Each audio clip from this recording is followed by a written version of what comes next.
Ah. Merci à Deadpool d'avoir ouvert les yeux aux compagnies de production et d'avoir ouvert la porte à des films rated R qui peuvent être excellents.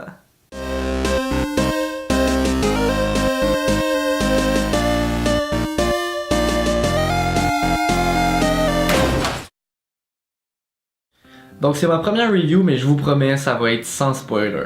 Donc Logan, réalisé par James Mangold, qui avait aussi réalisé le deuxième volet de Wolverine, raconte l'histoire de Logan, interprété par Hugh Jackman, qui doit s'occuper de professeur Charles Xavier, encore interprété par Patrick Stewart, qui lui est atteint d'une maladie dégénérative du cerveau. Mais Logan, il a vieilli, ses pouvoirs de guérison fonctionnent de moins en moins bien, il a même la difficulté à sortir une de ses griffes pour vous donner une idée de l'état dans lequel il se trouve. Puis dans le fond, sans savoir pourquoi, les deux se retrouvent mêlés à une histoire concernant une petite fille du nom de Laura, ou son nom de code X-23, qui est un clone de Wolverine ou sa fille, mais bref, elle a été enfantée avec l'ADN à Logan. Et elle est poursuivie par un personnage qui s'appelle Donald Pierce, et on sait pas trop pourquoi, mais il cherche la petite fille, et quand il est après Wolverine, c'est pas vraiment Wolverine qui veut, c'est la petite fille. Et au fil du film, on découvre pourquoi elle est poursuivie, puis c'est quoi les motivations derrière les personnages. Et dans le fond, c'est un peu un road movie parce que Logan prend comme mission de conduire Laura jusqu'au Dakota du Nord, si je me trompe pas.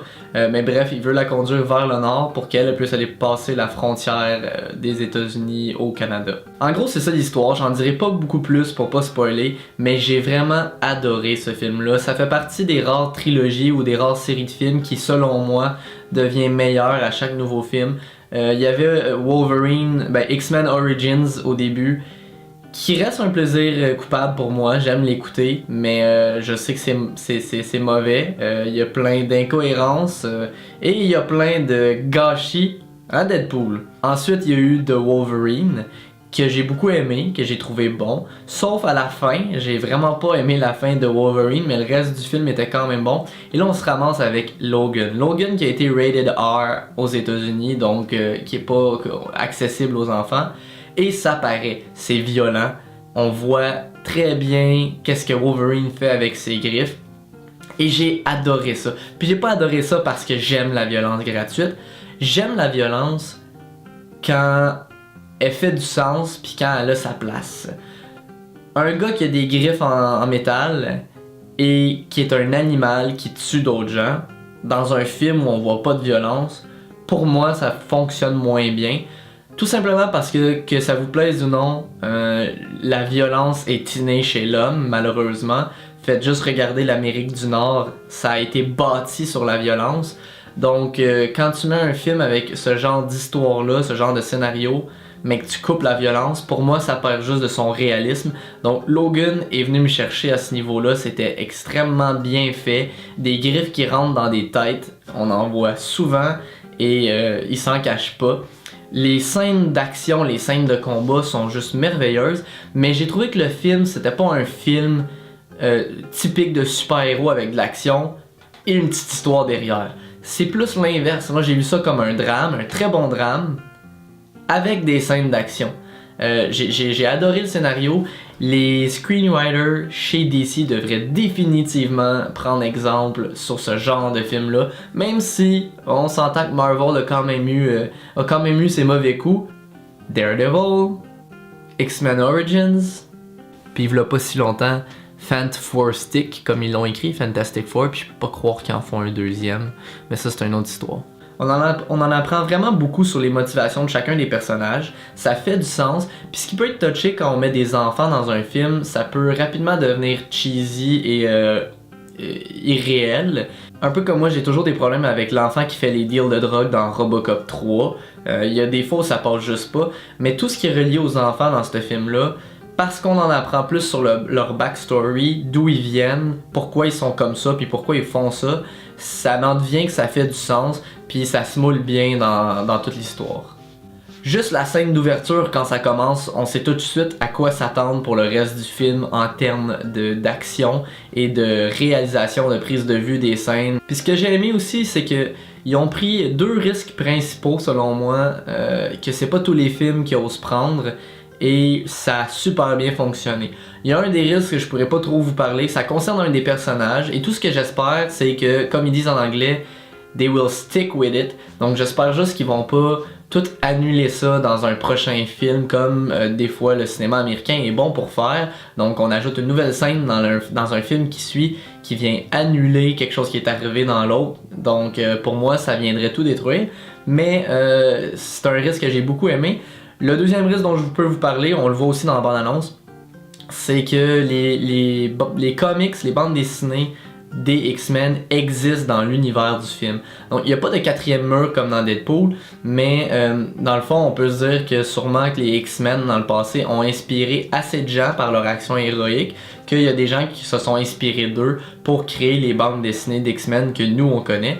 Et j'ai trouvé que c'était très bien intégré, c'était pas hors contexte, ça passait très bien. T'as même Wolverine qui dit c'est ridicule ces histoires-là, c'est des histoires pour enfants, pis ça fait pas de sens. Mais justement, c'est ce que j'ai trouvé le fun, c'était un beau contraste. Et ça, c'est un risque que j'ai bien apprécié, qui était logique dans l'esprit de l'écriture de ce scénario-là. Hugh Jackman, qui selon lui jouait pour la dernière fois son rôle de Wolverine, était encore une fois merveilleux. Je pense qu'il n'y a pas grand monde qui peuvent dire qu'ils l'ont pas aimé. Puis je me rappelle quand il avait été casté pour le premier X-Men, il y a 17 ans, il y a beaucoup de gens qui chialaient du fait qu'il fait 6 pieds et quelques. Donc c'est quand même un grand homme, c'est un grand acteur. Alors que Wolverine, normalement, c'est un petit homme. Je me rappelle, ça dérangeait beaucoup de gens, mais je pense qu'il a su nous prouver au fil du temps que c'était le meilleur acteur pour jouer ce rôle-là, même dans X-Men Origins, qui est pas très bon. Sa performance à lui est excellente, il le joue très bien. C'est un deuil à faire de le voir pour la dernière fois. Ça va être dur de voir un nouvel acteur quand éventuellement, c'est sûr, ils vont faire un reboot quelconque et ils vont en choisir un. Mais comme dernière performance, il s'est donné à 100%. On sent sa rage. Pendant les scènes d'action, de combat, j'étais crispé sur mon banc parce que c'est défoulant de le voir aller. Puis justement, on sait pourquoi il agit comme ça. Donc on dirait que sa rage, on la ressent, puis on est content à chaque fois qu'il crisse une volée à quelqu'un. La petite fille qui jouait Laura, j'espère que je ne magane pas son nom, Daphne Keane, j'espère que c'est comme ça qu'on le dit, elle était excellente. Le rythme est un peu inconstant dans le film, donc ça bouge beaucoup, il y a de l'action, ensuite ça redescend. Moi ça m'a pas dérangé parce que j'ai trouvé que le drame était très bien écrit, mais on tombe dans la partie un peu plus drame, et c'est là où ça tourne autour des relations entre Wolverine, Professeur Xavier et Laura. Mais j'ai trouvé ça très intéressant, c'était bien écrit, c'était bien amené. Puis c'est pour ça que je disais que j'ai l'impression que c'est plus un drame avec de l'action qu'un film de super-héros typique. Je trouve que justement on est vraiment un peu plus dans le moule, on est dans un vrai univers et voici comment ça se passerait si cet événement-là arrivait. Donc super intéressant. On apprend quelque chose par rapport au professeur. Faut quand même être attentif parce qu'il en parle, mais c'est pas expliqué dans le style in your face, voici ce qui est arrivé. On doit quand même le comprendre puis y réfléchir. Mais quand il en parle de qu'est-ce qui est arrivé avec lui avant les événements du film, c'est quand même un événement assez grave et qui en dit beaucoup sur le monde dans lequel il se trouve à ce moment-là, parce qu'il faut le dire, ils sont en 2029, si je me trompe pas. Pour moi, c'est un des meilleurs films dans la série des X-Men, c'est définitivement le meilleur Wolverine, et je le recommande chaudement à tout le monde. Et n'ayez pas peur, allez le voir, il vaut la peine. Et à la fin du film, sans dévoiler qu'est-ce qui se passe, Laura fait un geste très symbolique que j'ai adoré, qui est un clin d'œil aux X-Men. J'ai vraiment trouvé ça cool, donc je vous invite à y porter attention. J'ai trouvé que le film en entier est un bel hommage à l'ouvrage de Hugh Jackman en tant que Wolverine. Puis on parle beaucoup, les critiques parlent beaucoup de Hugh Jackman et Wolverine, mais je le répète, il faut quand même noter le travail de Patrick Stewart qui est excellent dans son rôle du professeur qui est en train de perdre la boule un peu. Donc excellent film, je lui mets la note méritée de 9 sur 10. Donc je vous invite à écrire dans les commentaires si vous l'avez vu, qu'est-ce que vous avez pensé du scénario, puis des acteurs qui jouaient les personnages. Et je vous invite aussi à aller voir ma vidéo du vlog en ski, dans laquelle je parle de ma FAQ que je vais faire à 300 abonnés. On s'y rapproche, il en manque environ une dizaine, et je vous invite à aller poser des questions en commentaire du vlog en ski. Toutes les questions qui sont dans cette vidéo-là, j'y répondrai dans la vidéo FAQ qui viendra probablement dans pas longtemps. Donc justement, c'est moi qui vous remercie. Chaque personne qui s'abonne, ben, c'est une personne de plus dans l'aventure du French Channel, et ça me fait toujours plaisir de voir l'audience grossir. C'est motivant, ça donne envie de continuer. Donc je vous invite à laisser un petit pouce levé si ça vous a plu, puis je vous dis à la prochaine fois.